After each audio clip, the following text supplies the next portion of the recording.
अगर आप देखें वो यूपी हो, मध्य प्रदेश हो, राजस्थान हो या दिल्ली हो, दिल्ली को तो कहा जाता है कि बलात्कार का कैपिटल है, रेप कैपिटल। और दिल्ली की मुख्यमंत्री यहाँ के बड़े बड़े आवाज दे रही है। दिल्ली की भाजपा की मुख्यमंत्री हो या जो भी डबल इंजन सरकार जो है भारतीय जनता पार्टी के मुख्यमंत्री हो, ये लोग सब आके अचानक यहाँ नारी सुरक्षा के बारे में बोलने लगते हैं। अगर आप देखें वो यूपी हो, मध्य प्रदेश हो, राजस्थान हो या दिल्ली हो, दिल्ली को तो कहा जाता है कि बलात्कार का कैपिटल है, रेप कैपिटल। और दिल्ली की मुख्यमंत्री यहाँ के बड़े बड़े आवाज दे रही है कि यहाँ नारी सुरक्षित नहीं है। दरअसल भाजपा सुरक्षित नहीं है, नारी सुरक्षित है और जो करना है ममता बनर्जी करेगी नारी की सुरक्षा के लिए। दिल्ली की ये हालत है। और आज देखिए उड़ीसा में हर दिन, उड़ीसा में किसकी सरकार? भारतीय जनता पार्टी की सरकार। आज के दिन भी वहां महिला और बच्चों पे आक्रमण, खून क्यों? दिल्ली में तो हुआ सरिता विहार में। दिल्ली के मुख्यमंत्री यहाँ ही सरिता विहार में एक महिला और उसकी बेटी को मार के सूटकेस में बंद करके अलमारी में रख दिया। ये आपका लॉ एंड ऑर्डर का सिचुएशन है। आपने क्या आश्वासन दिया दिल्ली के जनता को लिए? क्या देंगे आप? वहां लोग तो सांस नहीं ले पा रहे। AQI का जो हालत है, सांस नहीं ले पा रहे। आपको कोई चिंता ही नहीं है।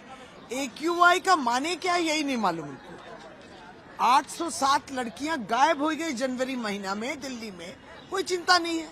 ये बेटी पढ़ाना और ये बचाना है डबल इंजन सरकार में। दिल्ली में क्या बेटी बची है? यहाँ बेटियां गायब हो गई, 807 लड़कियां गायब हो गई दिल्ली में। आपको कोई चिंता ही नहीं है। कैसे बोलते हैं इनको? अपने आप को भी क्या जवाब देते हैं ये लोग? इतना झूठ। विरोधी दल के नेता बंगाल में शुवेंदु अधिकारी, और हमेशा की तरह उनका एक इच्छा था कि 2 करोड़ लोगों को वोट के लिस्ट से हटाना है। वही तो पहले बोले थे 2 करोड़ लोगों के नाम कट जाएंगे क्योंकि ये लोग सब बांग्लादेशी है, रोहिंग्या है और म्यांमार से आए हैं वगैरह वगैरह।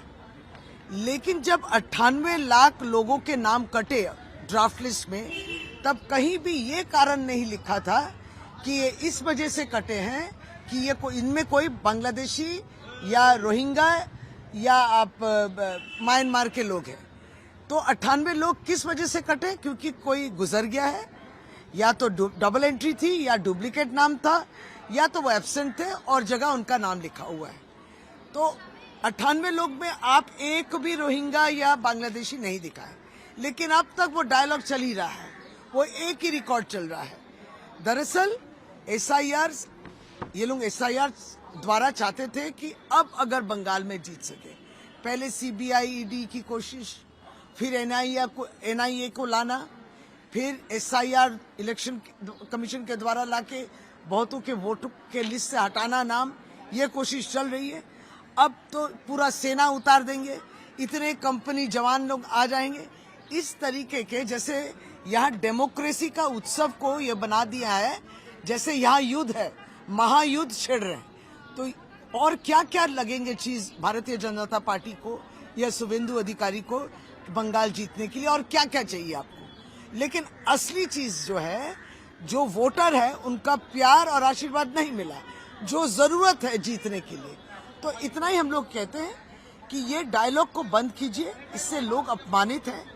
बंगाली लैंग्वेज में बात करते हैं करके आपने कह दिया कि हम लोग सब बांग्लादेशी हैं।